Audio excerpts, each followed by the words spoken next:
Hello les alchimistes, bienvenue pour ce nouveau live de l'Alchemia Academy. On est au, je sais pas, huitième ou neuvième live, un truc comme ça, je pense.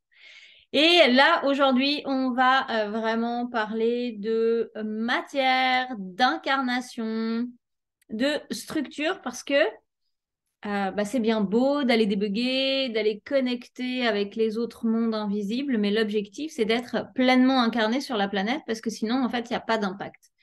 Et ce terme-là, il est clair, c'est s'incarner, c'est incarner, donc rentrer dans la chair. Et notre chair, c'est quoi? C'est notre corps physique. Et autant notre corps physique, c'est notre baromètre intérieur, mais ça va être aussi notre indicateur d'alignement ou de non-alignement. Donc notre corps, il est ultra précieux. Et d'ailleurs, je t'invite vraiment à en prendre grand soin, particulièrement si tu as tendance à le pousser ou si tu as tendance à pas l'aimer, si tu as tendance à pas aimer ses formes, eh ben vas-y, mets le focus là-dessus. Pourquoi? Parce que notre corps, c'est notre véhicule. Ça, c'est la première chose. Donc notre véhicule, ça veut dire, c'est grâce à notre corps qu'on peut expérimenter ces choses-là sur la planète Terre. Et de toute manière, pour l'instant, on est sur la planète Terre. Donc, qu'on en ait envie ou pas, on est obligé d'expérimenter ces trucs. Donc, autant faire en sorte que ces expérimentations, elles soient plutôt agréables. Ça, c'est le premier truc. Et puis, parce que le fait d'être relié à ton corps, eh bien, ça va permettre aussi de te relier à l'humain. Parce que quand on est un alien, quand on est très connecté à l'invisible, souvent on a tendance à rejeter l'incarnation et donc rejeter son corps physique. Et en rejetant son corps physique, c'est un peu comme si on dit je rejette tous les humains de la planète. Donc, ça va être difficile pour les aider, les accompagner, pour rayonner, pour les aimer. Okay. Et encore une fois, on n'est pas dans un truc de Hare Krishna. Tu vois, on n'est pas là-dedans. Et justement, je vais parler de ça ce soir, du fait qu'on n'est pas du tout dans une spiritualité New Age. J'ai envie vraiment de te parler de ça parce qu'à chaque niveau de fréquence, donc je te refais le schéma, à chaque élévation de conscience, à chaque fois que tu passes un niveau de fréquence, ça demande à descendre, t'incarner un peu plus. Qu'est-ce que ça veut dire descendre, s'incarner un peu plus? C'est prendre encore plus de place dans son corps. Que tu aies un petit corps ou un grand corps, hein, ça ne change rien. C'est remplir de plus en plus son corps physique. C'est y mettre vraiment de la lumière, mais c'est aussi accepter à fond ces parts démoniaques qui sont en nous.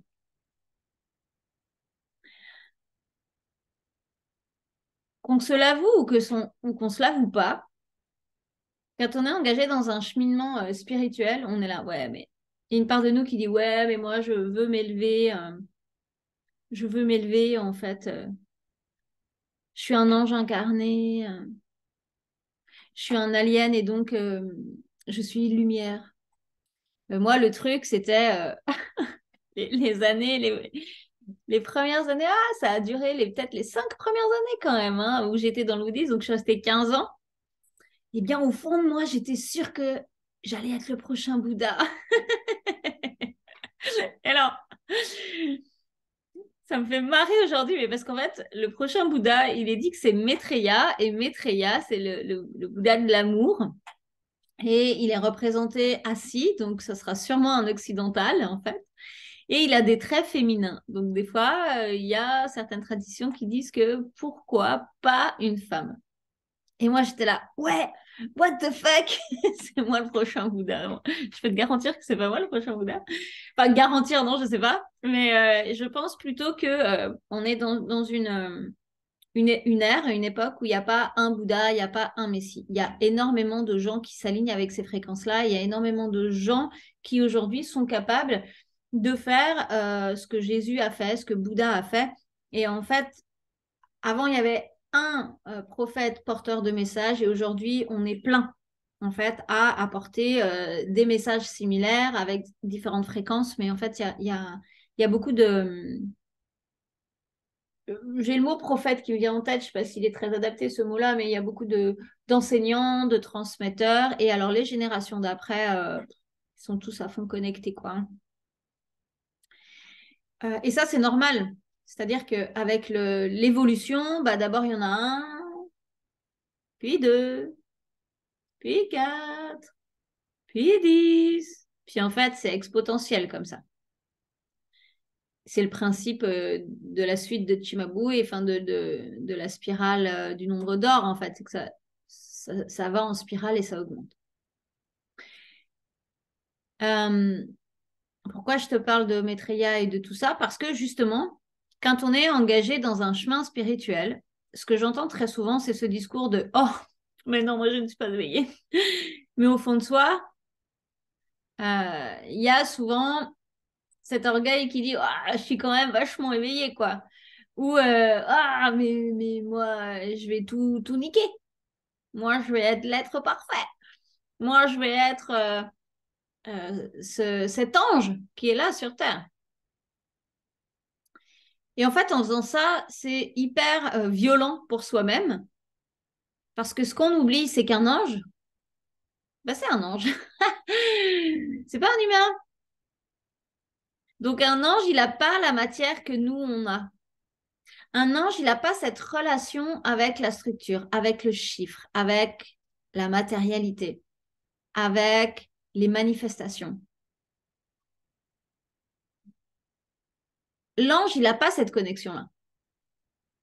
Et quand tu es incarné sur la planète Terre, ton job, en tant qu'être en cheminement, c'est d'intégrer et d'accueillir, d'aimer toutes les parties qui te constituent, y compris tes parties démoniaques. Et en fait, lorsque tu fais ça pour de vrai, c'est d'une libération terrible. Ça vient te libérer de manière complètement incroyable parce que déjà, ça enlève ce côté démoniaque, brûlant. J'ai le mot intouchable, donc de ne pas devoir toucher tout ce qui est de l'ordre de l'abondance matérielle. Parce que dans notre tête, on est souvent d'accord à dire, ouais, moi je veux l'abondance matérielle. Mais en fait, il y a très peu de gens, je parle des gens qui sont dans la spiritualité, hein, qui sont OK pour dire, ben ouais, moi j'ai envie d'une Porsche 911. Ça m'empêche pas de parler avec les faits, quoi. Et ça, ah ben là, ça devient confrontant. Mais la spiritualité, elle est faite pour ça. La spiritualité, elle est faite pour accueillir, en fait, cette part de soi qui dit, bah, fac, pourquoi moi, Frédéric, qui est OK à un cheminement spirituel, mais qui a aussi vécu la merde et le dénuement, pourquoi est-ce que moi, j'aurais pas le droit, le jour où j'en ai les moyens, de me payer une Porsche 911? Parce que c'est pas bien de penser ça. Parce que c'est pas commun. Parce que c'est pas spirituel. Parce que c'est pas conventionnel. Donc, parce que tu rentres pas dans ce petit cadre que tu penses avoir explosé en te disant spirituel, mais tu es sorti d'un cadre pour rentrer dans un autre.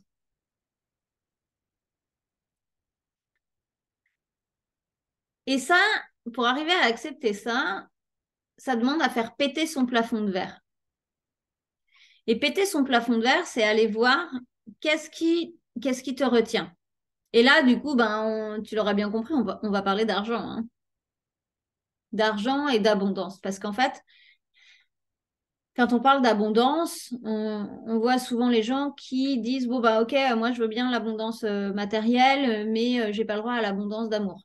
Ou bien, moi je veux l'abondance d'amour, mais pas l'abondance matérielle, parce qu'on peut vivre d'amour et d'eau fraîche. Pour avoir vécu avec que de l'eau fraîche, je peux te dire que ça suffit pas, hein. faut de la thune à un moment donné.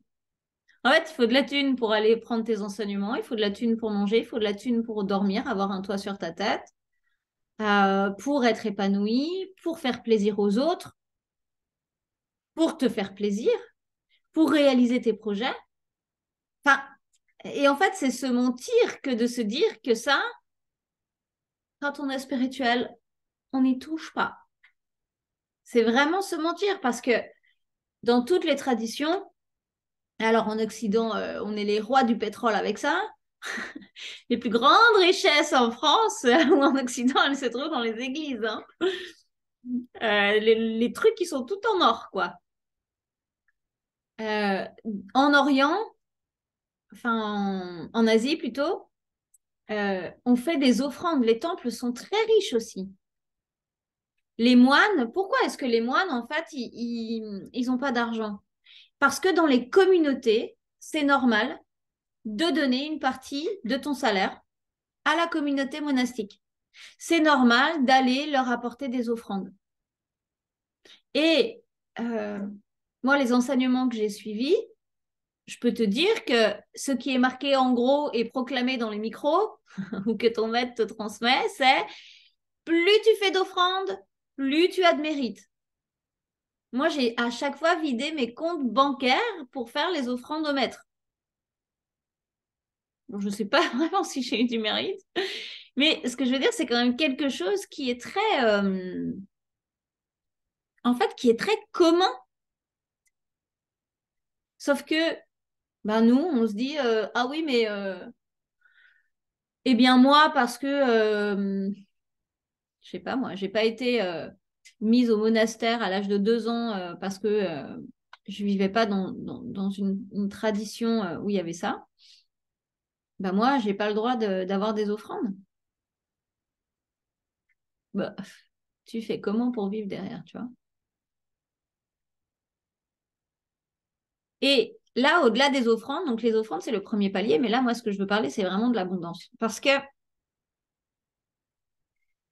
autant péter les plafonds tout de suite, quoi, plutôt que d'attendre, ou en tous les cas, autant avoir les process tout de suite, plutôt que d'attendre 10, 20 ans pour péter ces plafonds-là. Quand je parle de péter les plafonds, c'est je reçois un prix et puis j'ose pas le donner parce que en fait je me dis que c'est trop cher pour les autres, parce que je me dis tout un tas d'histoires. Alors du coup, je vais me raconter que j'ai pas les bons collaborateurs. Je vais me raconter que j'ai pas la bonne structure. Je vais me raconter que c'est la faute de mon mari, de mes enfants, de oh là là, de toutes mes mémoires. Oh là là, oh rage, oh désespoir. Mais qu'ai-je tant vécu dans ma vie? Alors c'est normal que moi, je n'y arrive pas et que les autres, oui, parce que moi, je suis trop malheureuse. J'ai vécu trop de choses difficiles. On le fait tous, hein, ça. Mais la réalité, c'est qu'en vrai, on n'ose pas regarder ce que l'on souhaite vraiment. En fait, en vrai, ce qu'on n'ose pas regarder, c'est qu'est-ce qui nous fait vraiment kiffer et jusqu'où on l'assume.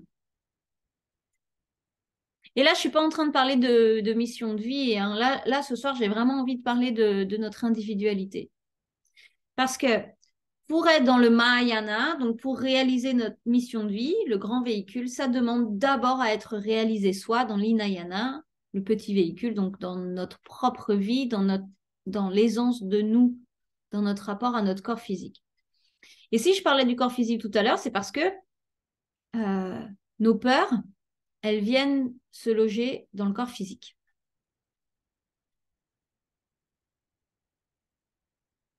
Et alors attends, je suis en train de réfléchir, c'était quoi le truc? Et en fait, si tu regardes, donc là, pour aller voir ces peurs, parce que bien sûr, enfin, moi je connais peu de monde, ou si j'en connais qui sont très, alors là pour le coup, qui mangent du prana. Tu sais ce que c'est le prana? C'est ceux qui mangent pas et qui respirent juste et ils disent qu'ils mangent. Mais bon, à côté de ça, ils mangent liquide et ils se font des jus, tu vois, des jus de légumes. Ah, mange au lieu de faire chier ton monde à broyer des carottes, quoi. Bref. Et Du coup, ouais, parce qu'il y a un moment donné, il faut quand même arrêter de se raconter des histoires. Là aussi, c'est pareil, en fait. Il y a un moment donné, il faut arrêter de se raconter des histoires. Que tu as envie de vivre cette expérience de jeûne, ça, c'est une expérience hyper puissante et intéressante. Et en fait, on se rend compte vraiment que on peut, on peut fonctionner en fait avec du prana, c'est-à-dire on peut vraiment fonctionner juste avec de l'eau, sans nourriture, pendant un certain temps, pendant très longtemps, en vrai, par rapport à ce que nous, on imagine. Hein, il me semble que c'est en termes de semaines. Mais euh, Bouddha et Jésus, d'ailleurs, qui a traversé le désert, et Bouddha, il a fait la même chose. Il a vécu en ascète, donc c'est ce principe-là de rejeter le corps. Non, non, non, tu sautes pas sur moi. C'est de rejeter le corps, de rejeter la nourriture et toutes ces choses-là. Au bout d'un moment, il a dit, en fait, c'est inutile parce qu'en faisant ça, on rejette le corps physique. Donc, en fait, on rejette la matière. Donc, en fait, on rejette notre humanité. Donc, en fait, on se rejette. Donc, en fait, on ne peut pas être pleinement incarné. Et le,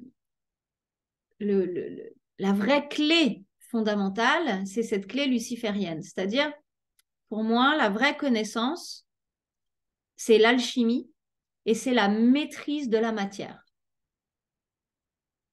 La, la vraie puissance, le vrai code, c'est ça. C'est d'arriver à spiritualiser la matière. Mais pour spiritualiser la matière, c'est pas genre, ah ouais, je spiritualise la matière. Je fais descendre la lumière dans la matière. Ça, c'est un mouvement. Mais ça, c'est un premier mouvement, en fait. Ça, c'est pas le mouvement de plénitude. Le mouvement de plénitude, c'est celui qui s'apparente au tantra. Donc, le tantra, dans le bouddhisme tibétain et dans l'hindouisme, c'est l'unification entre un homme et une femme qui sont éveillés.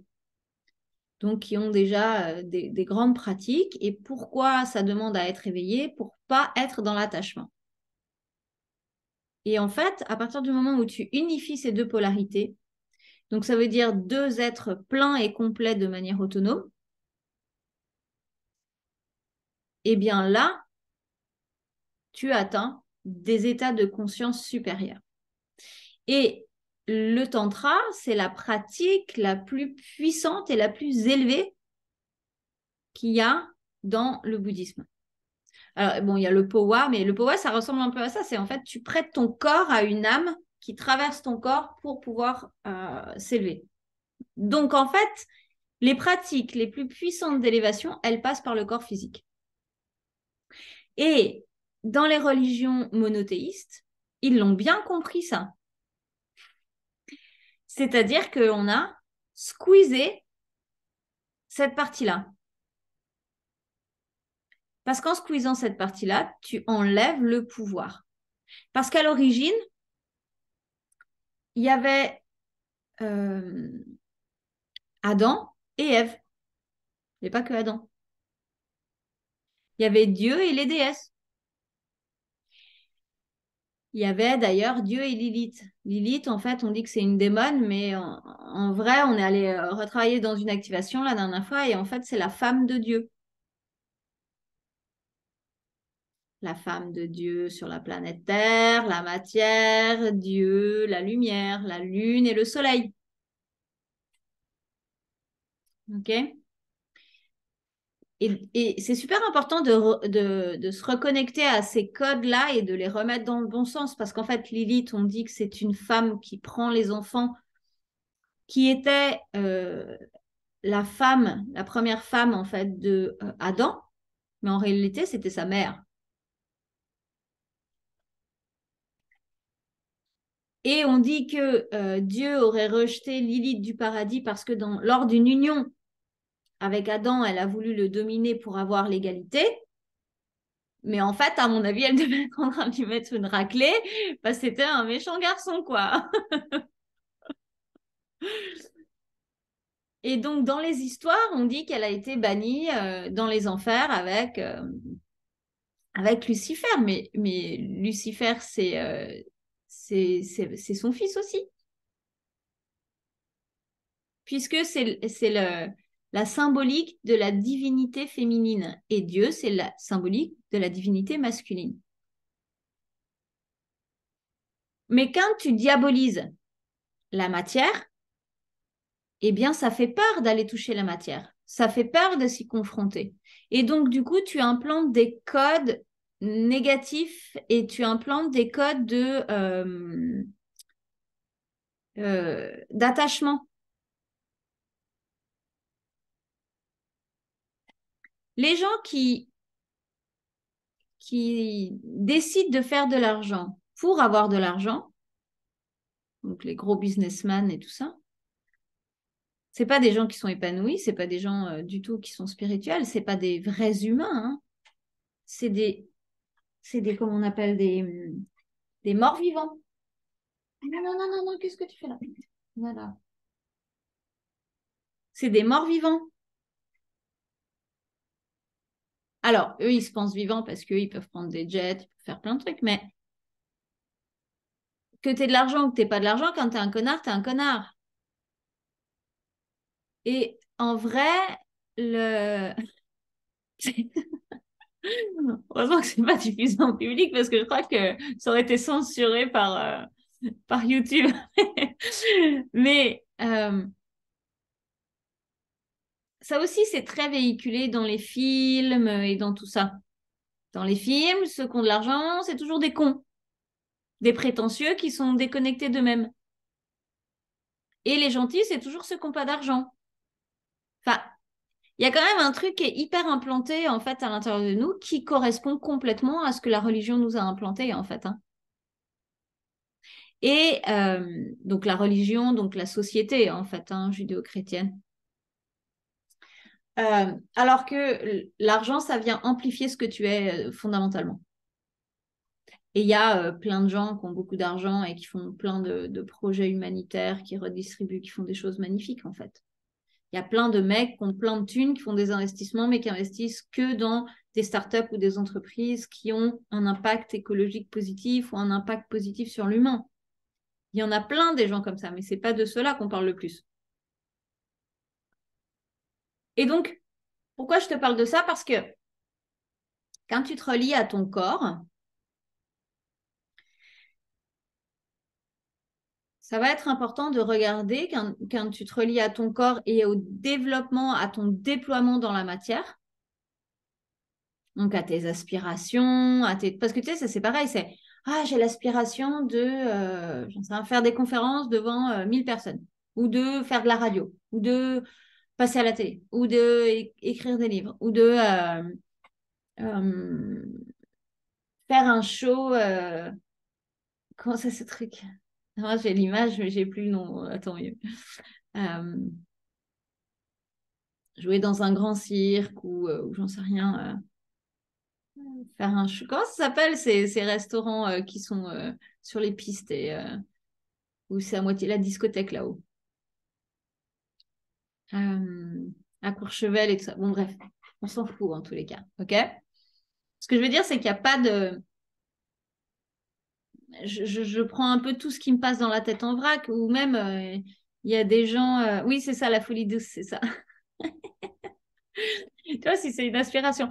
Et, ou même d'avoir une grande maison avec une piscine et le sol chauffant, ou j'en sais rien, en fait, ou un spa. Ce que je veux dire, c'est que là, ce que je veux te parler, c'est d'accepter et d'accueillir tes rêves parce que c'est pas mal d'être spirituel et d'avoir aussi envie de te faire plaisir, de confort et de contribuer à plus grand, en fait. Et ça, c'est super important de l'implanter parce que sinon, tu vas pas arriver à t'expanser pleinement. Et donc, comment est-ce qu'on fait pour voir ça?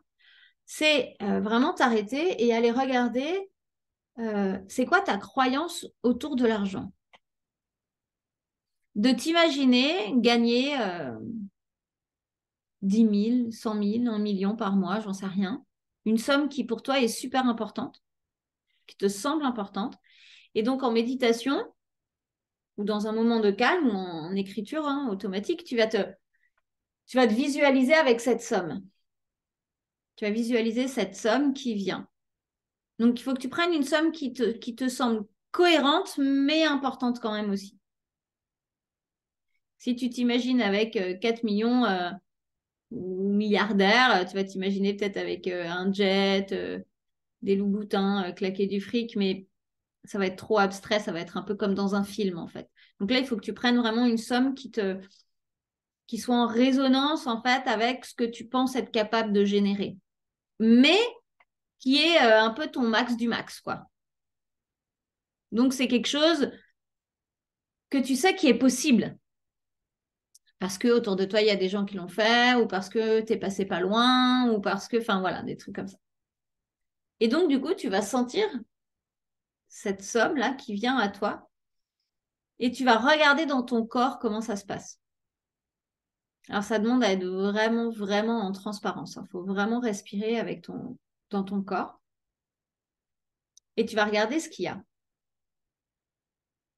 Et au début, peut-être tu vas te sentir bien, et puis après, tu vas sentir, parce qu'au début, tu vas être, ah ouais, c'est trop cool si j'ai ça comme ça. Puis finalement, tu vas peut-être avoir tout d'un coup un flash de quelqu'un de ta famille qui va dire, ah, mais t'es méchante si t'as cette somme. Ou tout d'un coup, tu vas sentir, toi, en petite fille, qui te recroqueville, qui te recroqueville, qui te recroqueville, parce que non, oulala, là, là, là, c'est dangereux. Ou peut-être, tu vas sentir que cette somme, elle te brûle les mains. Ou, je sais pas moi, qu'est-ce que je pourrais te dire encore? Euh, que tu vas être rejeté par les hommes si tu as cette somme. Et là, je ne parle pas d'être dans une régression. Donc, en fait, je vais revenir sur la différence. Je ne parle pas d'être dans une régression, je parle d'être dans un contact avec ton corps physique. Donc, ça va être de voir cette somme et de dire, ouf, ok, peut-être ça me serre le cœur. Ouf, ça me serre le plexus. Ah, j'ai peut-être envie de vomir. Ou, ah, j'ai mal. Ah, j'ai mon bassin. Enfin, tu vois, c'est vraiment regarder qu'est-ce qui se passe. Et puis, c'est regarder ce truc et le densifier, en fait. Ça va être vraiment densifier cet espace comme une boule, comme, ouais, comme quelque chose de solide.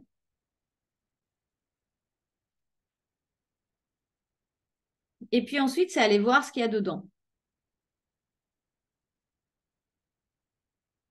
C'est aller voir, c'est quoi l'image qu'il y a dedans. C'est quoi le... Est-ce qu'il y a une image de toi qui est méchante? Est-ce qu'il y a une image de toi qui est agressive? Est-ce qu'il y a... hmm, j'allais dire de la peur, mais la méfiance et l'agressivité, ça vient de la peur. Mais souvent, en fait, c'est quelque chose de nocif. Il faut que tu rentres, en fait, dans ton corps. Il faut vraiment aller pénétrer à l'intérieur de cet espace, à l'intérieur de ton corps. Et là, on n'est pas là pour la transmuter.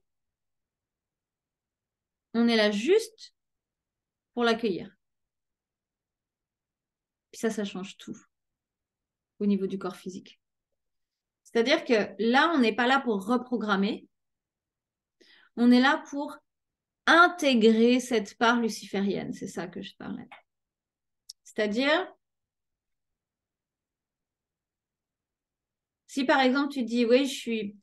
Si tu imagines que ta part d'ombre, donc tu vas chercher ta part d'ombre et que tu vois que ta part d'ombre, eh ben, dedans, tu vois le diable. Puis tu te dis, waouh, je suis méchante en fait. Si je suis méchante, ben, du coup, tu vas l'amplifier. Et tu vas dire, je suis méchante et c'est parfait, c'est OK. C'est OK d'être méchante. Alors au début, tu vas être là, tu vas pas du tout sentir que c'est OK d'être méchante. Et plus tu vas traverser ce truc, donc tu vois, ça demande vraiment à l'accueillir et à dire, OK, c'est OK d'être méchante. C'est parfaitement OK d'avoir une part euh, lumineuse et d'avoir une part qui est plus sombre.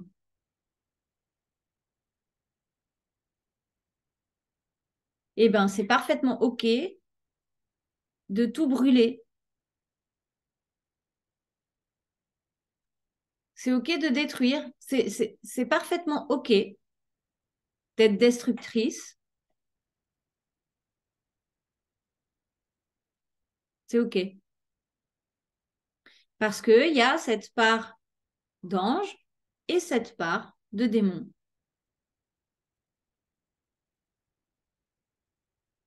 Et ça demande à l'amplifier par contre. Il faut que tu l'amplifies, que tu l'amplifies, que tu l'amplifies à l'intérieur de toi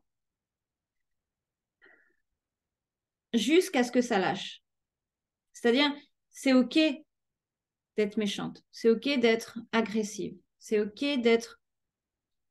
je sais plus ce que j'ai dit comme exemple tout à l'heure. C'est parfaitement OK d'être méchante. Je suis méchante et c'est parfaitement OK. Je suis agressive et c'est parfaitement OK. Alors au début, ta tête, elle dit What the fuck? Mais parce qu'en fait, sinon, on rejette cette part humaine. Et vraiment, plus tu rentres dans cette boule, je sens que là, tu n'arrives pas à la digérer, ce truc. Hein. Je sens que ça... Donc, attends, on va le faire parce que ça me donne mal au cœur. Euh,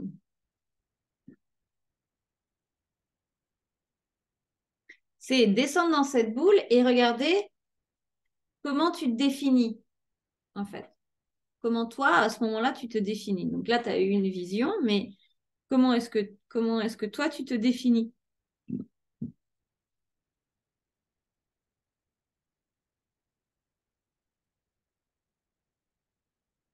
Moi, j'ai mis le mot méchante, mais tu vois, il peut y avoir d'autres mots, quoi.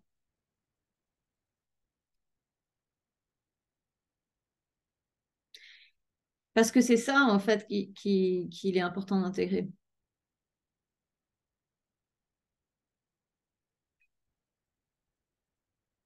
Pour arriver après à le... Plus tu le répètes, plus tu l'intègres et plus ça lâche. Bah,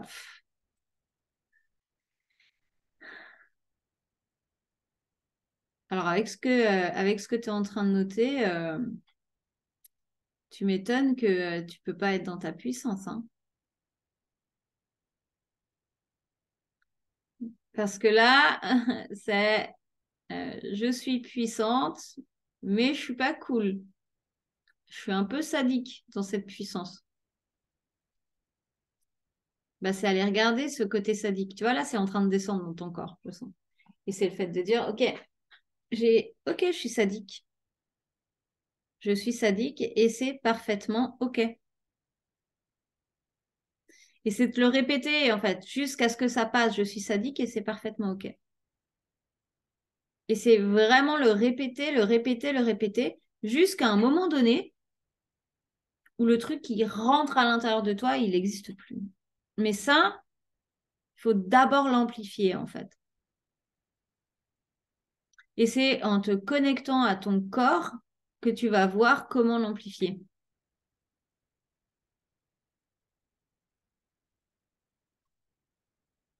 Ben oui. En fait, on a toujours, en fait, ce qu'on voit dans nos autres vies, on n'a pas besoin de faire des régressions, hein. Il suffit juste de nous observer dans notre quotidien. Sauf que on a plus de facilité à dire, ah oui, dans une autre vie, hein, j'ai été un bourreau, plutôt que de regarder que dans cette vie-ci, on fait le bourreau avec tout le monde, quoi. Tiens, avec des trucs un peu plus légers, parce que là, dans cette vie-ci, on n'a pas une vache, mais finalement, on se comporte de la même manière. Et c'est ça, en fait. Intégrer sa part luciférienne, c'est vraiment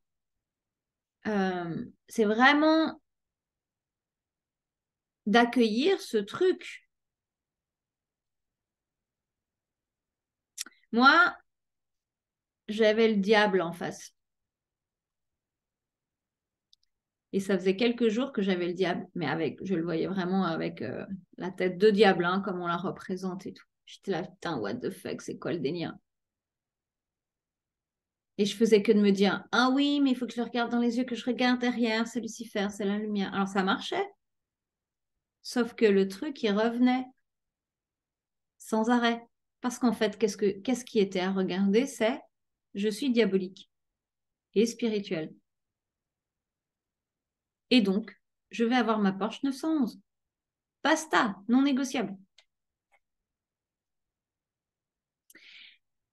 Ah ben, en fait, si ça te fait rire, c'est que c'est vraiment aussi une part de toi. Et quand tu vas l'avoir pleinement intégrée, en fait, quand ton corps lâche, là, faudra faire le processus seul. Mais quand ton corps lâche et que tu intègres cette part-là, mais c'est jouissif.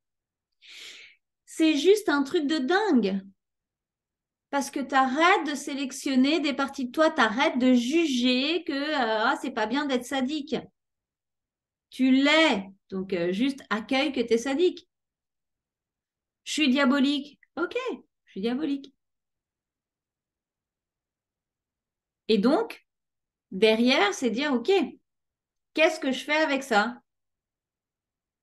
Bah, en fait, j'assume d'être sexy, d'avoir envie de générer de l'argent, d'avoir des grands projets, mais aussi d'avoir moi envie d'avoir ma Porsche. Et voilà. Et en fait, du coup, juste le fait de le nommer, de l'intégrer, ça switch, en fait. Et tant que tu switches pas ce truc, tu résistes à quelque chose.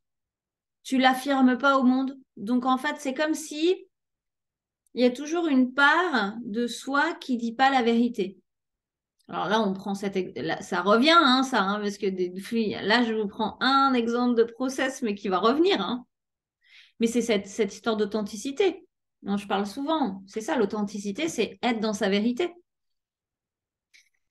Tant qu'on rejette une part de nous, on n'est pas pleinement dans notre vérité. Et le fait d'accueillir des parts de nous, bien, ça se pose et ça s'intègre de plus en plus. C'est-à-dire, on va avoir de plus en plus de clarté sur les endroits où on n'est pas dans notre vérité pour aller la clarifier, justement. Et tant que cette part luciférienne, elle n'est pas vraiment intégrée, mais assumée, donc comment tu sais si elle est assumée? C'est parce que tu sens que c'est fluide à l'intérieur de toi et que tu es là, c'est OK, j'ai un côté sadique, bon, bah, c'est OK. Mais c'est le vrai OK, c'est pas le OK de la tête, c'est le OK du corps. C'est pour ça, il faut vraiment observer le corps parce que le corps, lui, il ne ment jamais. Jamais, jamais, jamais.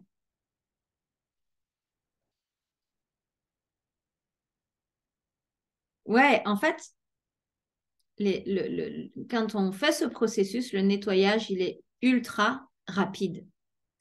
Parce que on passe dans le corps et donc quand tu touches le corps, tu touches la multidimension. Des fois, on n'arrive pas à toucher le corps. C'est pour ça qu'on passe dans les régressions, dans les reprogrammations, tout ça. Mais là, comme on parle vraiment de la matière, le corps, il est juste primordial. Et en fait, tant que tu passes pas par ça, tu peux pas toucher ton no limite. Tu peux pas sortir du cadre où tu vas sortir un peu, tu vas agrandir le cadre en fait. Mais pour vraiment sortir du cadre du crâne, c'est un peu ça le cadre du crâne, et pour toucher ton no limites,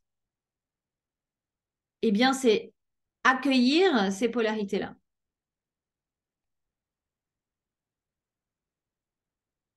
Et au-delà d'accueillir les polarités, c'est vraiment leur faire l'amour, c'est vraiment les aimer. C'est OK, j'ai cette part, je suis, c'est pas j'ai cette part, c'est je suis un démon et un ange. Je suis les deux au sein d'un même corps. Je suis Lilith et je suis Dieu. Je suis Adam et je suis Ève. Je suis, là je suis très chrétienne, là, mais euh, Chenrezi et Tara. J'ai pas d'autres exemples. Isis et Osiris. Ok? Voilà, je pense c'est bon que vous avez compris, hein. Je suis sympa et sadique. Voilà. Je suis créatrice et destructrice. Mais oui, c'est ça le principe de la transmutation. Le principe de la transmutation, c'est voir que quelque chose qui te détruit, lorsque tu changes la polarité, ça devient générateur et constructeur. la transmutation, elle se passe là. C'est je transforme du plomb en or, mais c'est la même pierre. Enfin, c'est le même, bah, pas le même, mais c'est le même caillou, on va dire, à l'origine. Et parce que tu y mets justement cette énergie spirituelle et donc cette alchimie qui est faite par différents métaux, par des bains. L'alchimie, en fait, des métaux, c'est symbolique, hein, ça parle de l'alchimie interne. Hein. Mais en fait, il y a plusieurs bains à faire dans différents matériaux, il y a un alignement intérieur, il y a tout un travail avec les planètes, avec les étoiles, avec les lunes, avec tout ça. Et du coup, en fait, si tu veux, ça vient vraiment parler de nous. Dans toutes les traditions philosophiques, l'humain, il ne s'aligne pas comme ça. Hein. C'est je dois alchimiser la matière pour l'élever. Et on tend vers le haut, vers la pointe de la flamme. La flamme, le feu est toujours représenté comme vraiment l'éveil, en fait. Enfin, c'est pas l'éveil, c'est l'énergie spirituelle. Et je tends vers le haut, mais en fait, cette flamme, ça demande à la réaligner, à la remettre à l'intérieur du corps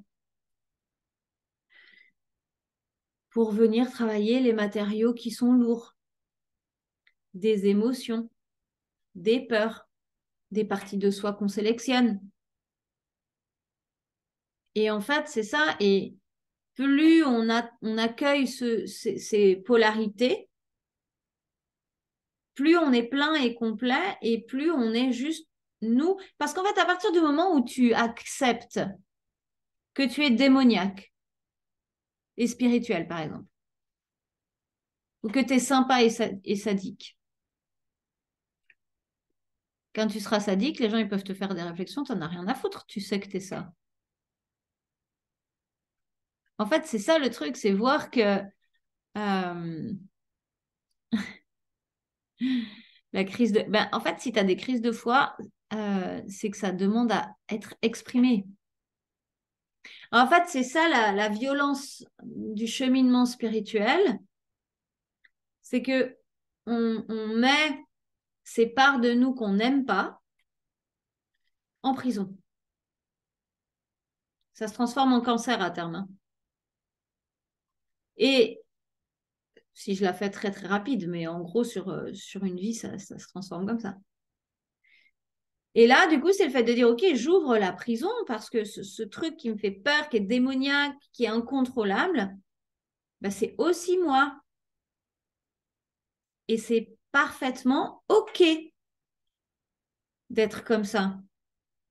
Et c'est parfaitement OK d'avoir cette part-là. Et donc, je fais l'amour à cette part de toi, enfin, tu fais l'amour à cette part de toi qui est destructrice, qui est sadique, qui est en colère.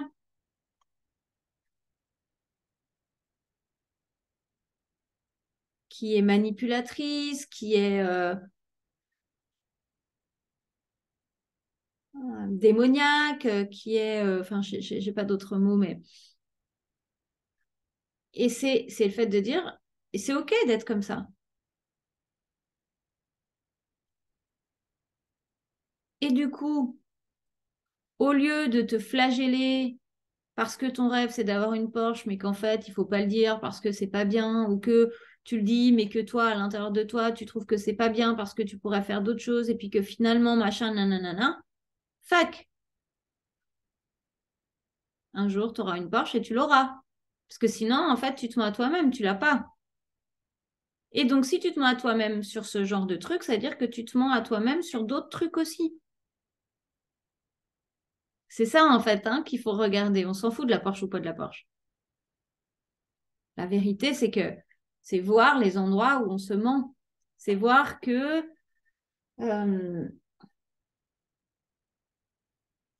c'est très, très matière hein, ce soir. Hein, mais c'est pareil que il y a, je sais qu'il y a des femmes, un peu moins chez les hommes, mais bon, ce genre de personnes qui se disent prudes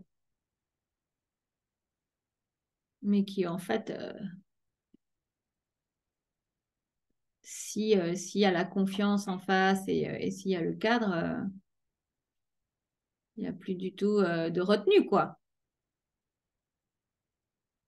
Et c'est OK, c'est un jugement de nos éducations de dire il faut se retenir sur le plan sexuel.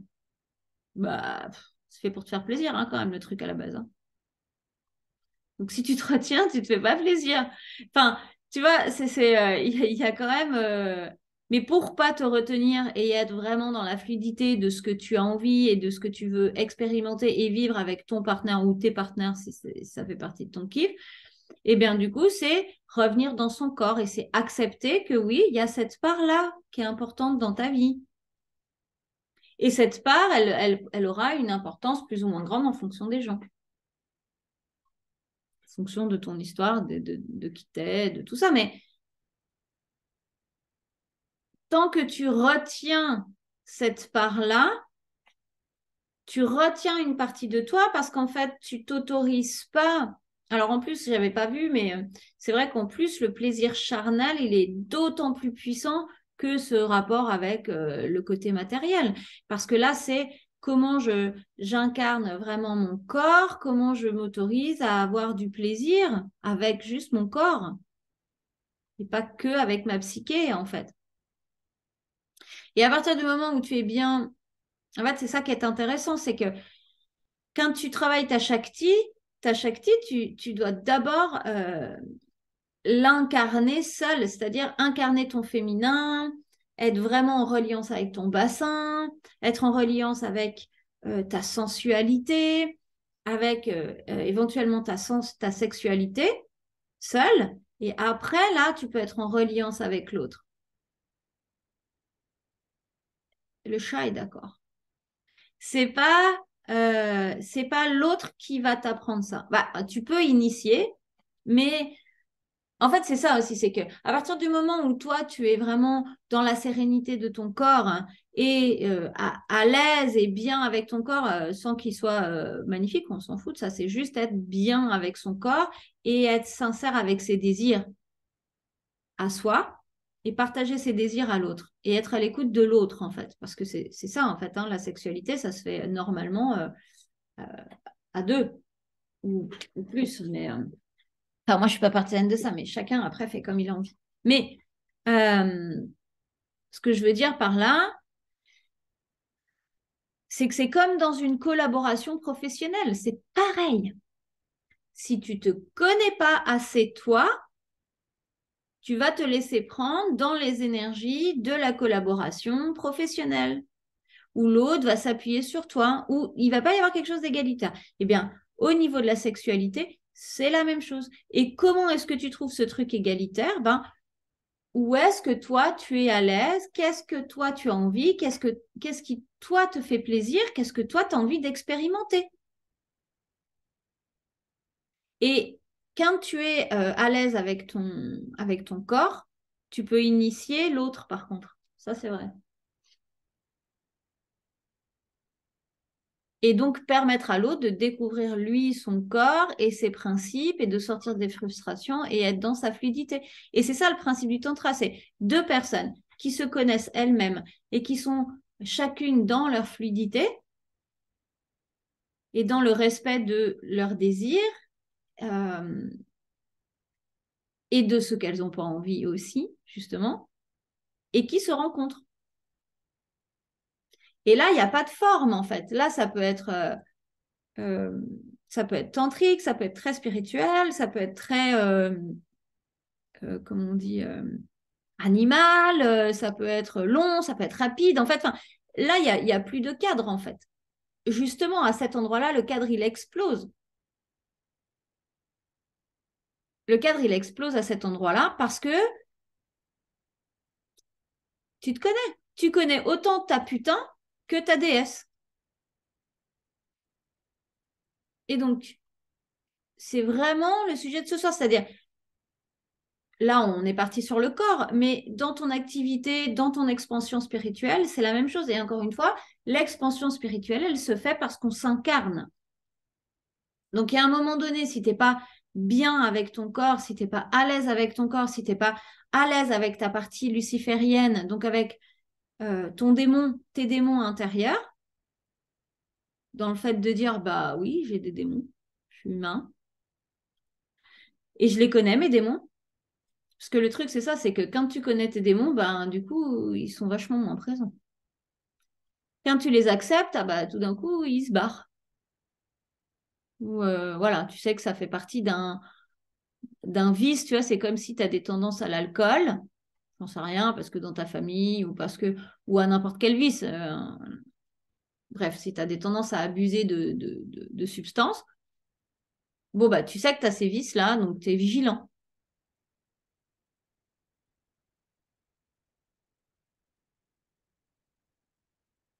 Voilà, ou du sucre, ou du café, ou toutes ces choses-là. Mais en fait, dès qu'on a des vices, moi, j'aime bien aussi ce mot-là, mais dès qu'on a des addictions, c'est qu'en fait, si je la fais très courte, c'est qu'on se rejette, qu'on se maltraite, parce qu'en fait, on rejette notre humanité. C'est c'est assez simple, en fait. Que ça soit de l'alcool, de la drogue, de l'addiction au sexe, au café, au sucre. Alors, il y en a qui sont tolérés, puis il y en a qui le sont vachement moins. Parce qu'il y en a qui sont beaucoup plus visibles, en fait, qui ont des effets secondaires beaucoup plus visibles. Tu prends de la drogue, bon, bah, ça va se voir plus facilement que si tu es addict au sucre. Quoique, si tu es addict au sucre, ça va se voir aussi. Mais... Et c'est OK. Moi, je suis addict au café, par exemple. Bon, bah voilà, je le sais. Je suis addict au café. Bon, bah, j'essaye d'être attentif parce qu'il y a des fois, vraiment, c'est abusé et je suis déjà une pile électrique sans café. Alors, et puis c'est OK. Enfin, tu vois, après, c'est imaginaire que de croire que quand tu avances dans la spiritualité, tu dois être parfait. Ça, c'est quelque chose d'inventé, en fait. C'est juste que tu contrôles tes désirs. C'est juste que tu maîtrises tes émotions. Ça n'a rien à voir, en fait, avec le fait de ne pas les avoir. C'est j'ai envie de bouffer du sucre, ben ouais, j'ai envie de bouffer du sucre. Bon, bah voilà, je le dis. Ça ne veut pas dire que tu vas manger du sucre. C'est ça. Et alors, un des trucs pour le sucre, si jamais, c'est de t'imaginer manger du sucre. Ça marche vachement bien. Quand j'étais en retraite, moi, quand je faisais des retraites, on n'avait pas le droit, on avait droit à rien qui nous faisait plaisir. Donc, rien, rien de bon, rien de cool. Tu vois. Et en fait, c'est presque de la flagellation au bout d'un moment, hein. C'est des bonnes expériences, mais finalement, moi, je vois mes copines qui sont devenues nonnes, franchement, elles me font pas kiffer du tout, hein. Parce elles sont sèches, elles sont tristes, elles, en fait, le plaisir, c'est la reliance à la vie, hein. La vie, elle naît avec le 2, donc la rencontre du 2, qui est la joie. Et de ce 2 naît l'amour, 3, qui vient s'unifier à la structure, 4, à la matière. Et de là, la fluidité des émotions peut naître, 5. Et dans cette fluidité des émotions, on peut connecter à l'éther, 6. Et quand on est dans l'éther, eh bien, on vit une première petite mort, 7.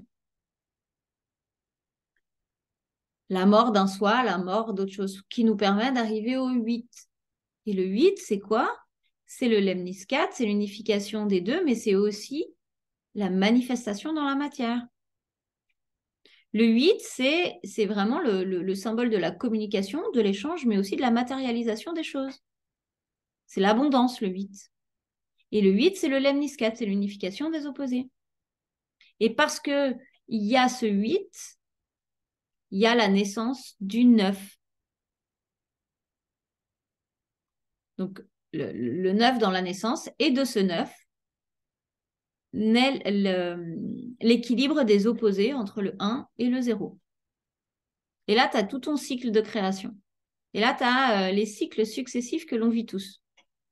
Des fois, ça se vit en quelques heures. quand on est dans des deuils ou dans des choses comme ça. Et des fois, ça se vit en plusieurs années, voire plusieurs vies. Je sais plus pourquoi je suis partie à parler de ça en parlant. Ah oui, parce que ouais, il faut que tu le réécoutes. Ça, c'est une phrase que j'ai canalisée en fait. C'est une canalisation qu'ils m'ont envoyée il y a 5 ans là maintenant. Ouais, je pense 5 ans. 5 ou 6 ans même peut-être. Où j'essayais de me connecter à la numérique. En fait, ils m'ont envoyé la numérique comme ça. Et donc, la numérique, elle commence pas avec le 1. Le cycle de vie, il commence pas avec le 1, il commence avec le 2. Et le 2, pour moi, quand je parle du 2 de la joie, je vois toujours les dauphins, en fait. Les dauphins, c'est des êtres hyper intelligents, hein, on le sait aujourd'hui, qui communiquent avec les galaxies, qui font de la télépathie et tout. Ils passent leur temps à jouer et à niquer, quoi. Ils font que ça. Pas que ça, mais ils font beaucoup ça. Donc, c'est assez représentatif, en fait, de,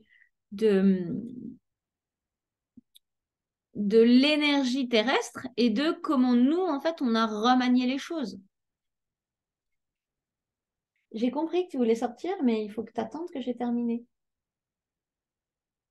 Donc, tu attendras quelques minutes encore, parce que c'est bientôt fini, mais pas encore. Euh,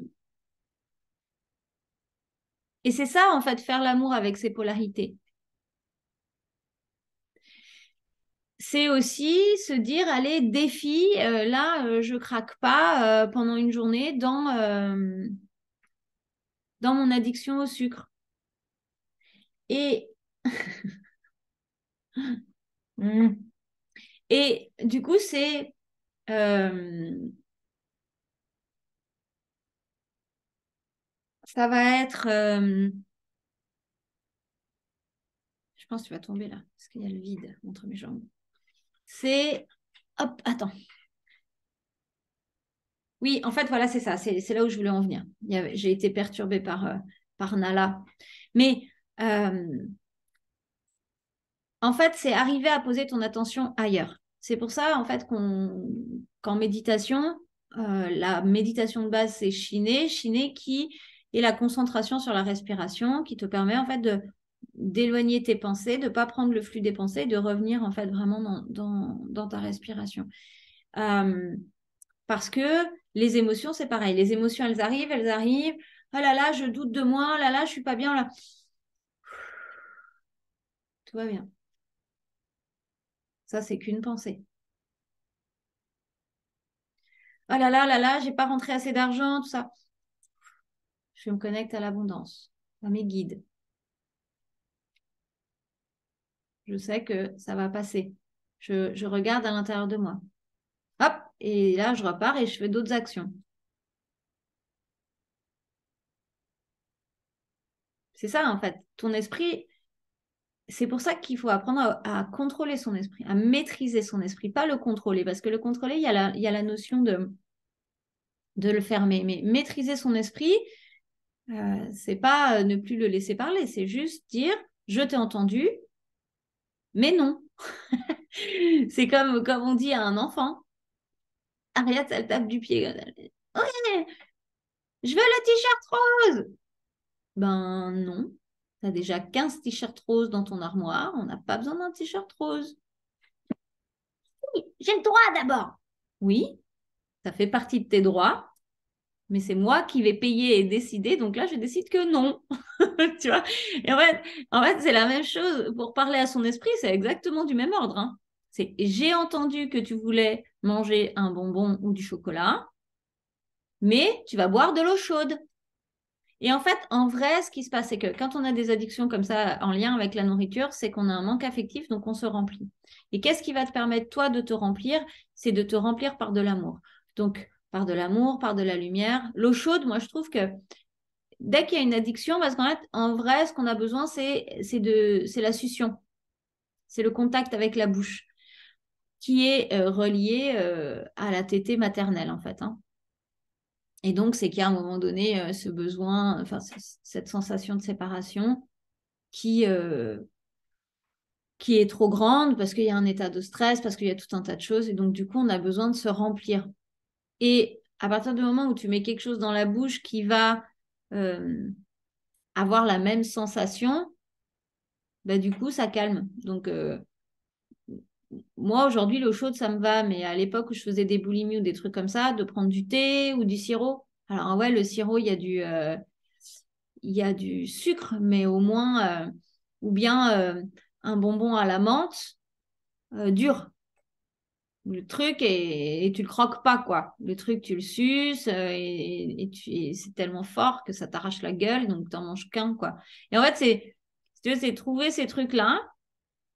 Et quand tu as envie de te manger la plaque de chocolat, on est là, ah, plaque de chocolat, plaque de chocolat, plaque de chocolat. Bah, c'est le fait de dire, OK, j'ai vu qu'il y a la plaque de chocolat. Là, je vais me prendre un verre d'eau, puis je vais aller marcher. Ou je vais aller faire de la peinture. Ou je vais aller me mettre sur l'ordinateur. Ou je vais aller faire autre chose. Et après, par contre, c'est pas créer trop de frustration, c'est dire, c'est le principe du livre. Ceux qui fument, je sais pas si vous avez lu Une méthode simple pour en finir avec la cigarette. Le mec, en gros, dans tout le bouquin, à l'époque où je fumais, j'avais arrêté en lisant ce bouquin parce qu'en gros, il te dit surtout n'arrête pas de fumer. Mais dans tout le bouquin, il t'explique comment c'est de la grosse merde. Et donc, instinctivement, comme il te dit n'arrête pas de fumer, tu t'arrêtes de fumer. Parce qu'en fait, l'esprit, il n'aime pas les interdits. Donc, dès que tu dis ne fais pas ça, il veut le faire. Donc, quand tu veux manger une plaquette de chocolat, c'est dire tu vas manger un morceau de chocolat, mais pas tout de suite, on va le manger tout à l'heure. Par contre, si tu dis à 4 heures, on mange un morceau de chocolat, il faut qu'à 4 heures, tu manges ton morceau de chocolat. C'est Pavlov, quoi. Parce que sinon, en fait, tu te mets en colère après toi-même et du coup, tu vas manger 2 fois plus de chocolat le lendemain. Il faut respecter les engagements avec soi-même, en fait.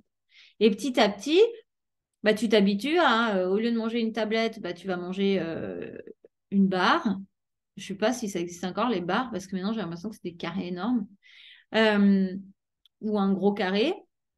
Et puis le jour d'après, bah, tu vas prendre un demi-carré. Et puis le truc, c'est aussi de prendre des trucs de moins en moins sucrés. Donc si tu prends du chocolat blanc, c'est petit à petit t'habituer à passer par du chocolat au lait et puis du chocolat noir.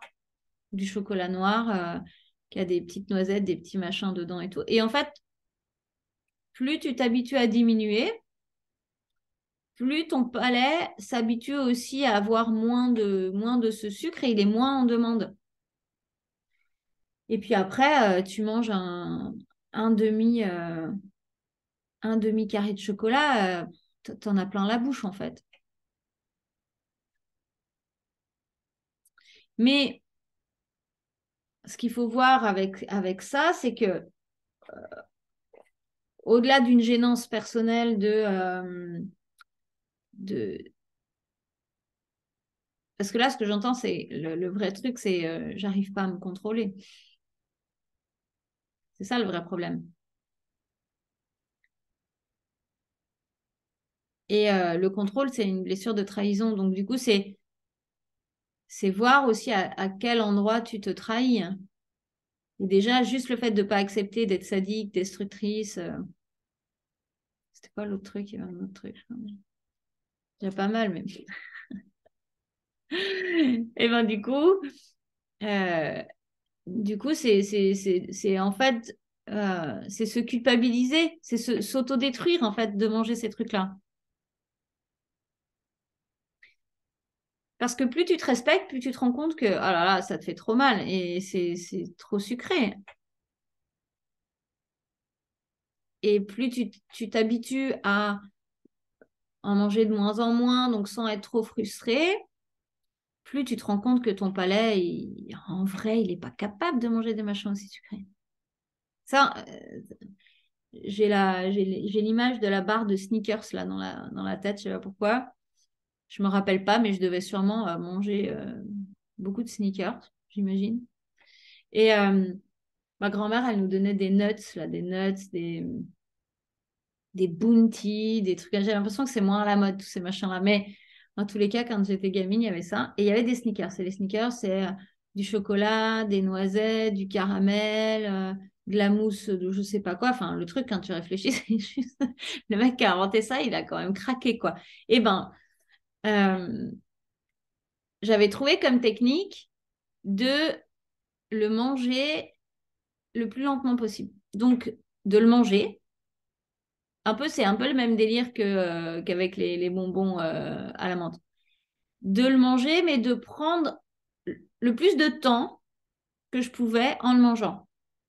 Donc, je mangeais cacahuète par cacahuète. Puis, je les croquais pas, en fait. Je les suçais pour enlever le caramel. Et puis après, puis après, je mangeais le dessous. Puis après, le machin, machin.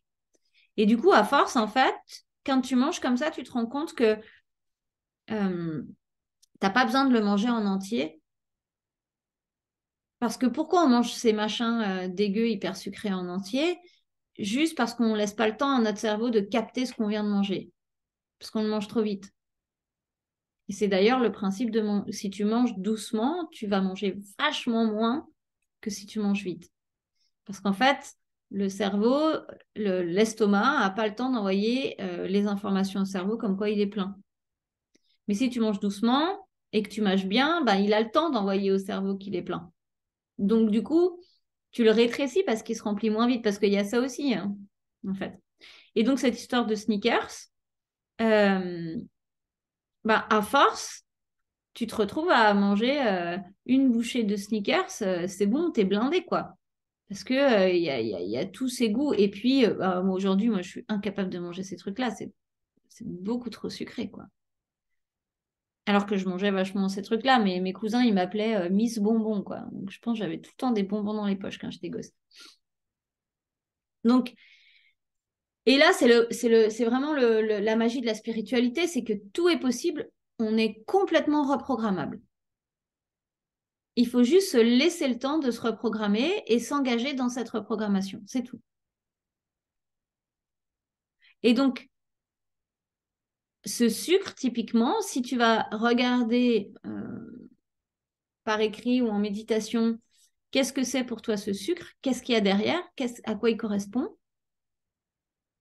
Bah déjà, tu vas pouvoir lâcher le nœud d'origine et en général, ça s'en va presque automatiquement, hein, ce besoin. Et ça s'en va, genre juste en mode, t'es là, ah bah tiens, c'est marrant, ça fait une semaine que j'ai pas mangé de conneries. C'est naturel en fait après. Mais pour arriver à ça, c'est arrêter de se flageller, à dire, ah là là, je suis addict au sucre. Bah c'est non, bah voilà, j'ai ça. J'ai ce truc. Je suis addict au café. Moi, franchement, tous les gens, alors bon, là, c'est hyper perso, mais pour avoir beaucoup gravité dans les milieux spirituels de ces gens qui mangent healthy, qui font des Hare Krishna, enfin bon, bref. Mais c'est tellement triste, quoi. Enfin, euh, les gens, il y en a beaucoup qui se prennent la tête plutôt que de vivre, en fait. Quand tu es vivant, tu as le droit de dire des conneries, tu as le droit de t'amuser, tu as le droit d'être imparfait, tu as le droit de faire des excès. Le truc, c'est que ça soit pas tout le temps. Parce que là, ça part en déviance, c'est tout, quoi. Donc, en fait, les boules, là, comme ça, d'intensité, ça demande à aller les explorer. Quand on a la boule d'intensité, là, de tout à l'heure, quand on va raccrocher, faut que tu prennes vraiment un temps pour écrire, pour la transmuter, parce que faut que tu ailles voir plus loin, en fait, euh, voir le visage démoniaque, en fait, que tu as. Alors, c'est pas forcément un visage féminin, hein. Moi, c'est un visage masculin, pour le coup, quoi. Mais, et tu vas sentir que c'est OK quand justement cette boule, et c'est vraiment rentrer dans cette boule, hein. C'est pas dire, ah oui, tiens, je vais aller me prendre la tête à reprogrammer. Non, c'est on rentre dans cette boule, on regarde ce que c'est, et on se dit, OK, c'est OK d'être méchant, de détruire, c'est OK, c'est OK. Et en fait, il faut l'intensifier. C'est des techniques d'hypnose aussi qu'on fait en auto-hypnose. Je sais plus comment j'avais fait ça, je sais plus comment on appelle cette technique-là, mais tu vas regarder juste dans ton corps où est-ce que ça se passe, où est-ce que ça se place, et tu l'intensifies. Tu peux même juste rien dire autour de ça, hein. Tu l'intensifies, tu l'intensifies, tu l'intensifies, tu l'intensifies, tu l'intensifies, et tu le laisses partir. Alors des fois, ça se déplace, et des fois, ça s'en va. Là, vu qu'on a identifié ce que c'était, tu le fais grandir et tu y mets les mots qui vont avec. Et encore une fois, c'est le fait de dire, je suis ce trait négatif, mais c'est parfaitement OK. Et c'est le parfaitement OK qui est important, en fait, hein.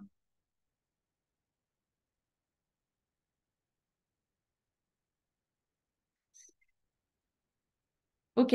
Et à partir de là, pour conclure, c'est justement à partir de là où on va pouvoir... Qu'est-ce que tu fais? Où on va pouvoir sortir des limites. Où là, on peut toucher à cette part d'illimité. Parce qu'on s'autorise l'illimité, en fait. Mais l'illimité, il est dans la matière en vrai. Enfin, c'est parce qu'on on casse les limites de la matière qu'on peut toucher les limites du spirituel.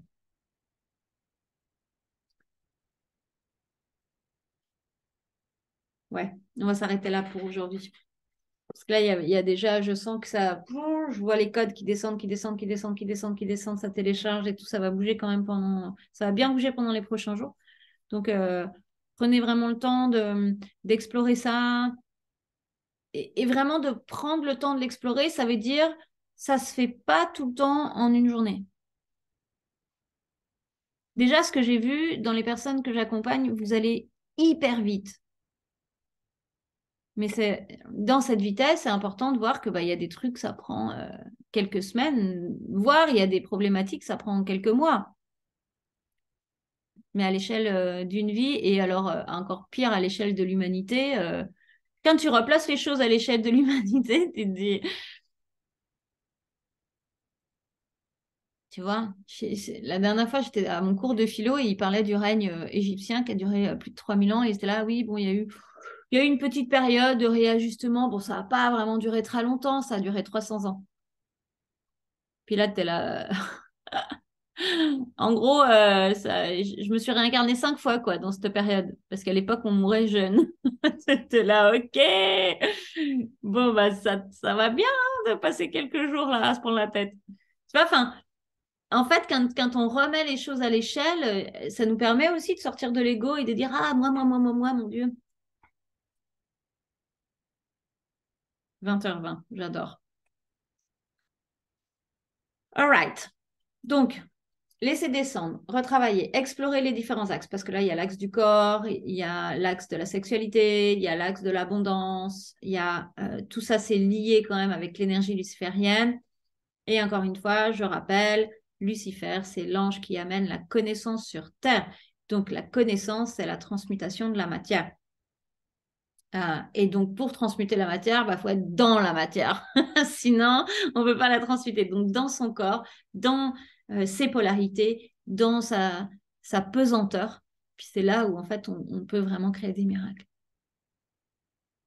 OK, à tout bientôt. Des bisous.